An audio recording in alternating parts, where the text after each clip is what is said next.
پہلی شرط اللہ انسانوں سے کہہ رہے ہیں کہ اے دنیا کے بسنے والے انسانوں، چاہے ایشین ہو، چاہے یورپین ہو، چاہے امریکن ہو، چاہے آسٹریلین ہو، اور چاہے افریقن ہو، اور چاہے کسی اور بر اعظم کے رہنے والے ہوں، کسی بھی ملک کے رہنے والے ہوں، سب ایک ماں باپ کی اولاد ہیں، سب اللہ کے بندے ہیں، سب کو اللہ نے پیدا کیا۔ خود اللہ اپنے کلام میں کہہ رہا ہے ایمان والوں سے نہیں، انسانوں سے، یا ایھا الناس، اے وہ لوگو۔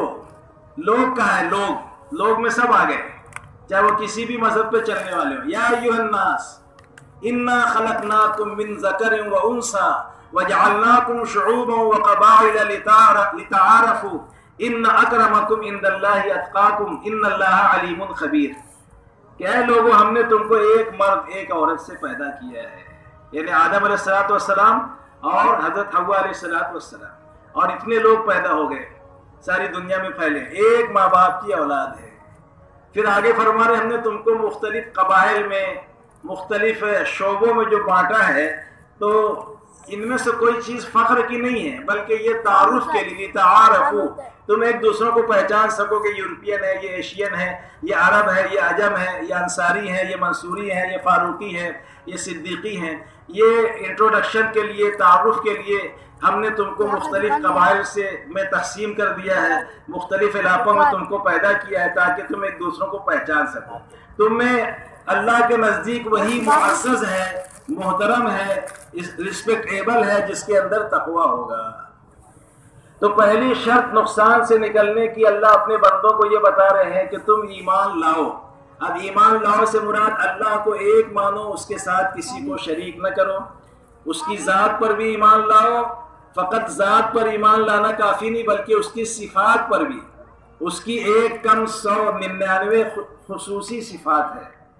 ایسے تو 1000 اللہ کے صفاتی نام ہیں، لیکن 99 خصوصی صفاتی نام ہیں۔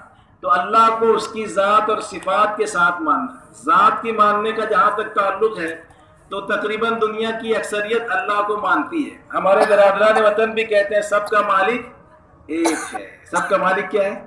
ایک ہے۔ ان کی نظم ہے مراٹھی کے اندر،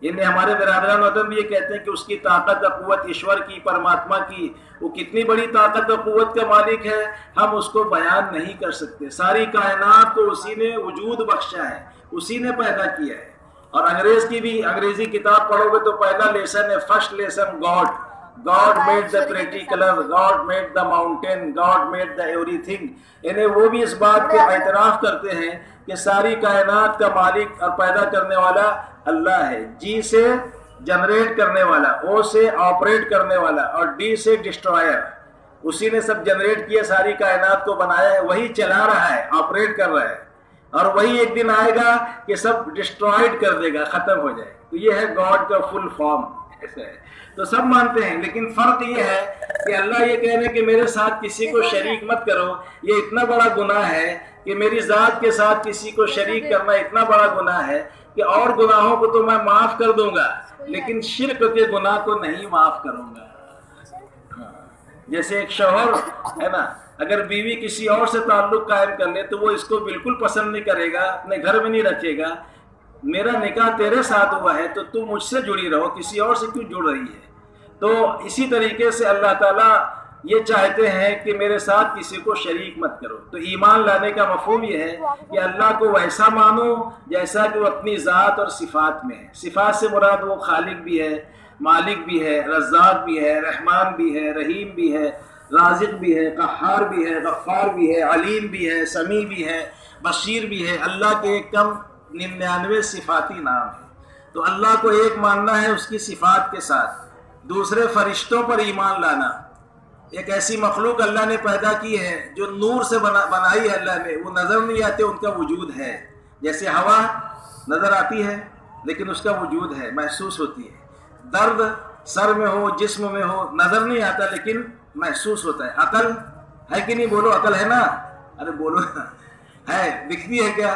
تو ایسی فرشتے ہیں جو اللہ نے پیدا کیے ہیں۔ تو فرشتوں پر ایمان، رسولوں پر ایمان، سیدنا آدم علیہ السلام سے لے کر خاتم الانبیاء، سید الکونین، کالی کملی والے سنہری جالیوں والے، سبز گنبد کے مکین، وجہ تخلیق کائنات محمد الرسول اللہ صلی اللہ علیہ وسلم تک 1,24,000 انسانوں کی رہبری اور گائیڈنس کے لیے اور صحیح راہ بتانے کے لیے اللہ نے دنیا میں ان کو مبعوث کیا، بھیجا، تاکہ وہ انسانوں کو بتائیں کہ تمہیں کیوں بھیجا گیا ہے، کیا کرنا ہے، کیسی زندگی گزارنا ہے۔ وہ سب سچے تھے، ان کو بھی ماننے کا نام ایمان ہے۔ تو 3 باتیں ہو گئی، اللہ پر ایمان اس کی صفات کے ساتھ 1، فرشتوں پر ایمان 3، 2 تو بولو نا 2، اور رسولوں پر ایمان 3، اور کتابوں پر ایمان 4۔ کہاں جا رہے ہیں؟ تھوڑی دیر اور بیٹھے، اتنا لمبا نہیں کریں گے کہ آپ لوگ گھبرا جائیں۔ کسی صاحب نے اتنا لمبا بیان کیا کہ سب چلے گئے، ایک اکیلا بیٹھا تھا، تو کیوں نہیں گیا؟ بولے یہ چادر جس پہ آپ بیٹھے ہیں نا وہ میری تھی، اس لیے میں بیٹھا رہ گیا تو میں بھی چلا جاتا۔ تو آپ گھبراؤ مت، کیوں جا رہے ہو؟ جب اجتماع میں آئے ہیں اپنا جان و مال لے کر تو پھر کیوں جا رہے ہو؟ بلا وجہ مجمع میں انتشار کیوں پیدا کر؟ نفس تو بیٹھنے نہیں دے گا نا، تو بولے گا اٹھ چائے پی کے آ جا، پڑیا کھا کے آ جا، وہ کہاں بیٹھنے دیتا ہے؟ نفس و شیطان تو دونوں دشمن ہیں نا ہمارے، ایک تو بڑی مشکل سے آئے ہیں اور تھوڑی دیر میں جانے لگ جاتے ہیں۔ تو تھوڑا جم کر بیٹھو، جم کر بیٹھو گے تو مجاہدہ بنے گا، مجاہدے پر ہدایت ہے۔ جب جو نفس کو کہتے ہیں وہی کرنے لگ جاتے ہیں۔ اللہ بھی کہہ رہے ہیں کیا ہو گیا تم کو کہ تم اپنے خواہشات نفسانیہ کو اپنا معبود بنا رکھا ہے؟ اللہ بھی ڈانٹ رہے، کیا ہو گیا تم کو کہ تم اپنے اصل مالک کو چھوڑ کر نفسانی خواہشات کو معبود بنا رکھا ہے، اسی کی پرستش و پوجا کرتے ہو، جو نفس بولتا ہے وہی کرتے ہو۔ اسی لیے کسی نے کہا کہ نہنگ و اژدہا وہ شیر نر کو مارا تو کیا مارا، نہنگ و اژدہا وہ شیر نر کو مارا تو کیا مارا، ایک بڑے موذی کو مارا گر نفس امارہ کو مارا۔ نہنگ کہتے ہیں مگرمچھ کو، اگر تم نے مگرمچھ کو بھی مار دیا، اژدہا کو بھی مار دیا اور شیر ببر کو بھی ختم کر دیا تو کوئی بہت بڑا تیر نہیں مارا۔ اگر تم نے بڑے موذی نفس کو مارا جو اندر بیٹھا ہے، وہ بولتا ہے اٹھ، اور اس کو کہا کہ نہیں بیٹھ، تو سمجھ لو تم نے شیر نر سے زیادہ بڑا کام کیا، کیونکہ نفس کو مارا۔ کس کو مارا؟ شیطان کا شیطان کون تھا؟ اس کا نفس تھا۔